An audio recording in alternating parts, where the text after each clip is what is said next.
मैं आपको अर्धवार्षिक परीक्षा 2020-21 विषय हिंदी का प्रश्न पत्र समझा रही हूँ। ध्यान से सुनिए।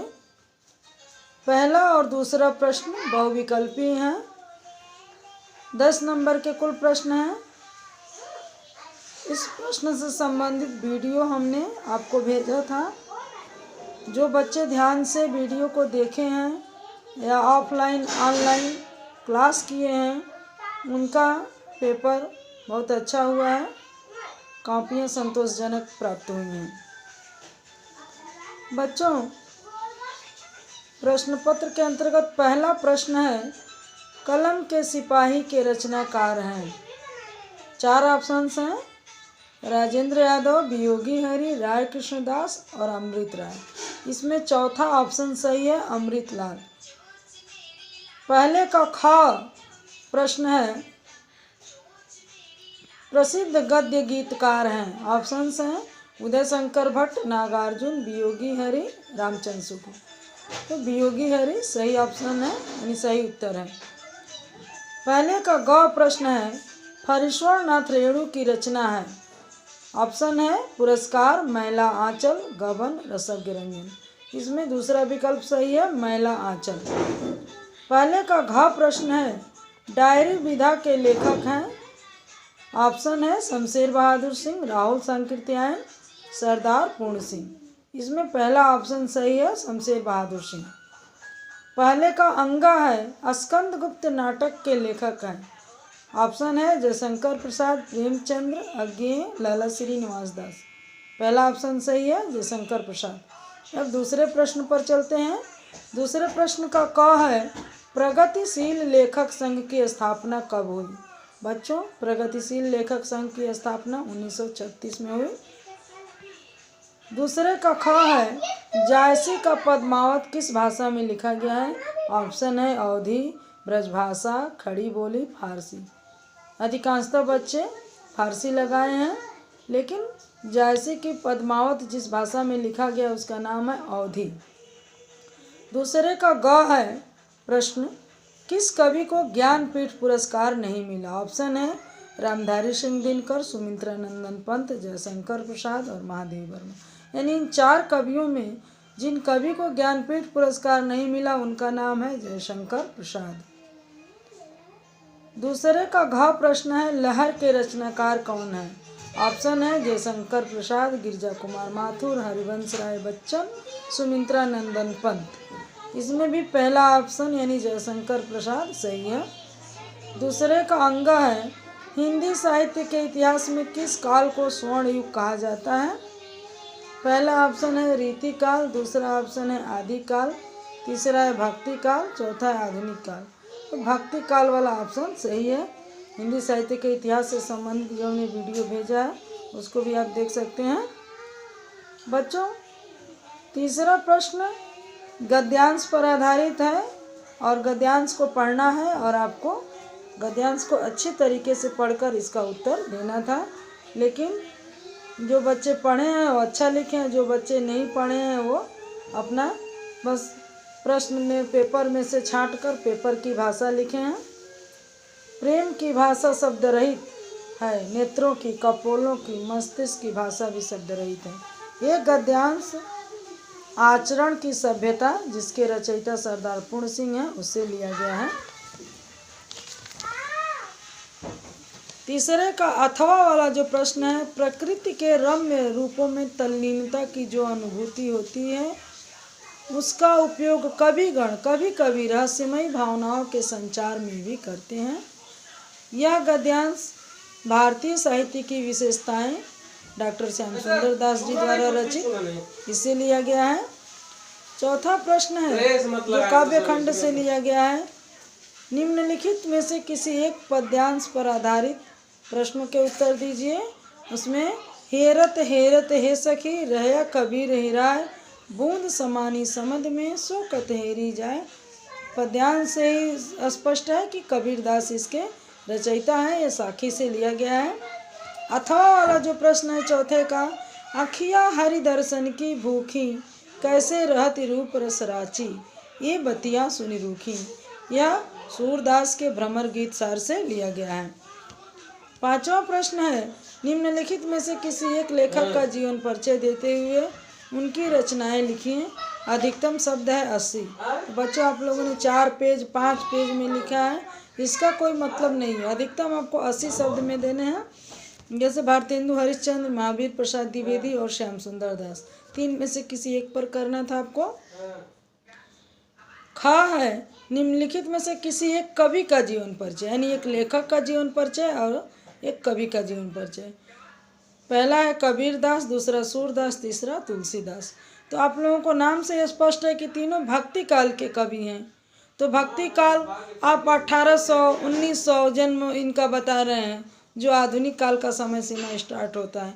तो बच्चों सन ईस्वी पर ध्यान दीजिए। 6वां है, कथानक के आधार पर बलिदान अथवा आकाशदीप कहानी की समीक्षा कीजिए। बलिदान कहानी मुंशी प्रेमचंद की है। आपके पाठ के कहानी खंड का पहला पाठ है। दूसरा पाठ आकाशदीप है, जिसके लेखक जयशंकर प्रसाद हैं। कहानी आपको पढ़ाया गया है, आप ध्यानपूर्वक पढ़े हैं तो अच्छे से लिखे हैं, जो नहीं पढ़े हैं वो नहीं लिखे हैं। 7वां प्रश्न है, स्वपठित नाटक गरुड़ ध्वज नाटक की नायिका वासंती का चरित्र चित्रण लिखिए। या गरुड़ ध्वज नाटक के चतुर्थ अंक का सारांश लिखिए। या तो आपको वासंती का चरित्र चित्रण करना था या नाटक का सारांश लिखना था।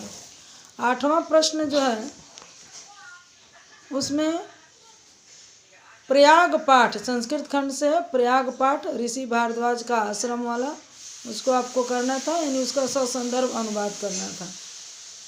जो बच्चे पढ़े हैं और लिखे हैं। इसका खा है यतो यथा समीय से, वह पहले पाठ से है। वंदना पाठ का अंतिम श्लोक है यतो यथा समीय से, ततो नो अभयम कुरु सन्ना कुरु प्रजाभ्यो अभयम न पशुभ्य।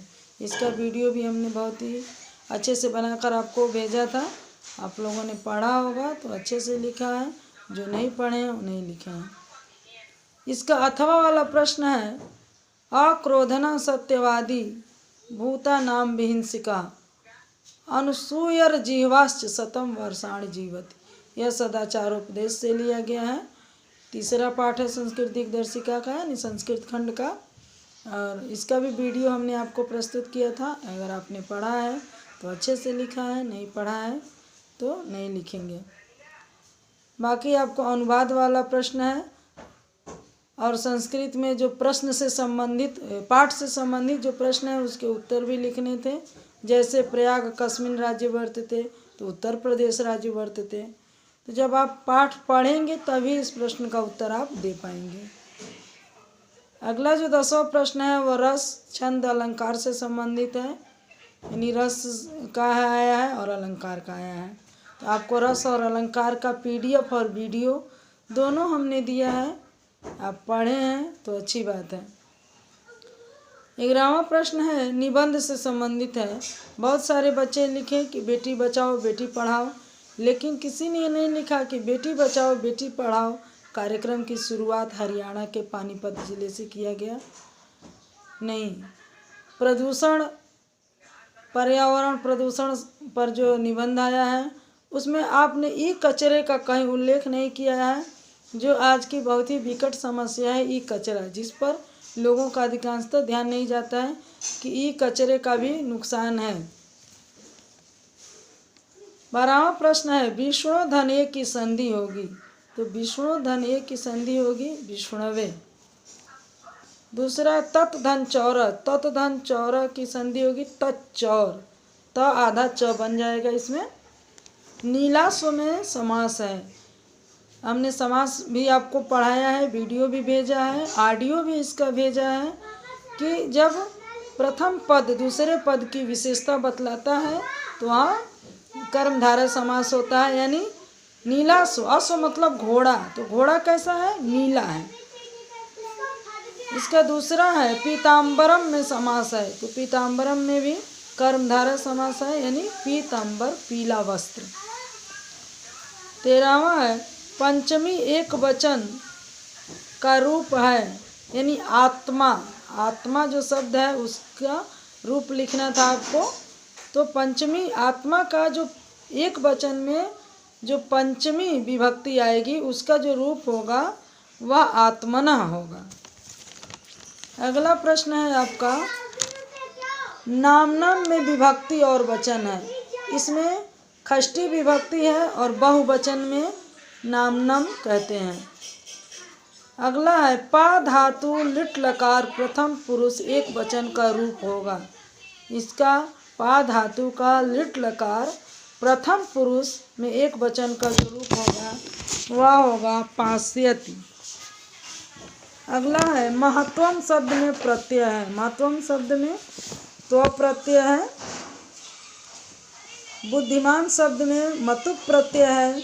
निकषा के योग में विभक्ति है द्वितीया, जैसे द्वितीय विभक्ति का सूत्र है अभिता निकता परिता। तो ये जो इन शब्दों का प्रयोग होता है वह द्वितीय विभक्ति में होता है। अगला प्रश्न है, सह के योग में विभक्ति आती है, सह के योग में तृतीय विभक्ति आती है। सह के योग में जो विभक्ति आती है वो तृतीय आती है। तृतीय विभक्ति दो प्रकार की होती है, एक तो एन अंग विकार उसका सूत्र है और दूसरा है सह अपि प्रधानी। तो दो सूत्र हैं, यानी राम के साथ लक्ष्मण वन में गए थे, इसमें भी तृतीय विभक्ति होगी। और जो जैसे सिर से गंजा, आँख से काना, पैर से लंगड़ा, पादिन खंजा, शीर्षा खलवटा, नेत्र काणा या अच्छा काणा, अगर ऐसा प्रश्न है तो उसमें भी तृतीय विभक्ति होगी। इसका भी हमने ऑडियो वीडियो दोनों भेजा है, आप लोगों ने अगर देखा होगा तो आपने सही लिखा है, जो नहीं देखा उन्होंने नहीं लिखा। बाकी प्रश्न जो है अब समाप्त होते हैं। अनुवाद वाला प्रश्न है, अनुवाद के लिए आपको कहाँ पे सह लगाना है, कहाँ पे क्या लगाना है, इसके लिए अनुवाद के नियम, व्याकरण आपको अच्छे से पढ़ना पड़ेगा बच्चों। इसको हमने अभी आपको पढ़ाया नहीं था, इसलिए इस पर हम चर्चा नहीं कर रहे हैं।